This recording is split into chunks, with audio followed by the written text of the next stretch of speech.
বাবুটা আজকে মুসলমানি হয়েছে, ও একদম স্বাভাবিকভাবে হেঁটে যাচ্ছে। ও জানি না যে ওর কি হয়েছে। বাবা মোটরসাইকেলে আসছে, যেমন ভাবে মোটরসাইকেলে আসছে ঠিক সেভাবেই যাচ্ছে। ও বাসায় গেলে তো কেউ বুঝবেই না যে ওর কিছু হয়েছে। হ্যাঁ, এই তো। নাম কি তোমার? বাসা কোথায়? লা ইলাহা ইল্লাল্লাহু মুহাম্মাদুর রাসূলুল্লাহ। এই যে আপনার হয়ে গেছে। ব্যথা লাগতেছে না? হ্যাঁ, আসো নিচে নামে দেন। নামে যে বসো, ওখানে যে বসো।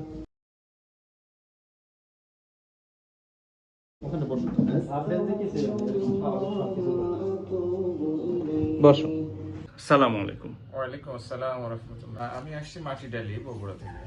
আসছি আমার একমাত্র ছেলে, ওর সুন্নতে খতনা করানোর জন্য। হয়ে গেছে না? জি আলহামদুলিল্লাহ। সাথেই থাকতে পারছেন আপনি? হ্যাঁ, সাথেই ছিলাম, ওর পাশে ছিলাম, ওর সাথেই কথা বলছি সারা। আচ্ছা, কোনো অজ্ঞান করা হয় নাই তো এখানে না বাচ্চাকে? না, এখানে জ্ঞানই ছিল? হ্যাঁ এখানে। ও কি কোনো ব্যথার কথা বলছে?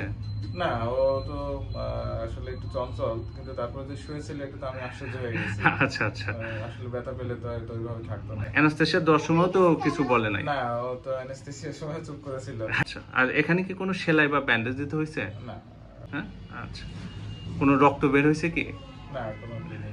আচ্ছা, দেখলেন তো কতটুকু নিরাপদ মনে হলো এই পদ্ধতি আপনার কাছে? না, আলহামদুলিল্লাহ। এখন আসলে এই ধরনের পদ্ধতিগুলো আসার কারণে আমরাও অনেকটা ইজি ফিল করি, এবং এই ক্ষেত্রে আমি বলবো যে সবার জন্য নিরাপদ একটা ব্যবস্থা। কারণ আগের যে সমস্ত ব্যবস্থাগুলো ছিল, বিশেষ করে হাজামের সাহায্যে যেগুলো দেওয়া হতো বা ক্লিনিকে দেওয়া হতো, অনেক ক্ষেত্রে বিভিন্ন ধরনের ডিফিকাল্টিস দেখা যায় এবং অনেকে ভয়েরও কারণ হয়। তো আলহামদুলিল্লাহ এখানে ওই ধরনের কোনো ইয়ে চোখে পড়লো না, আশা করি হবেও না।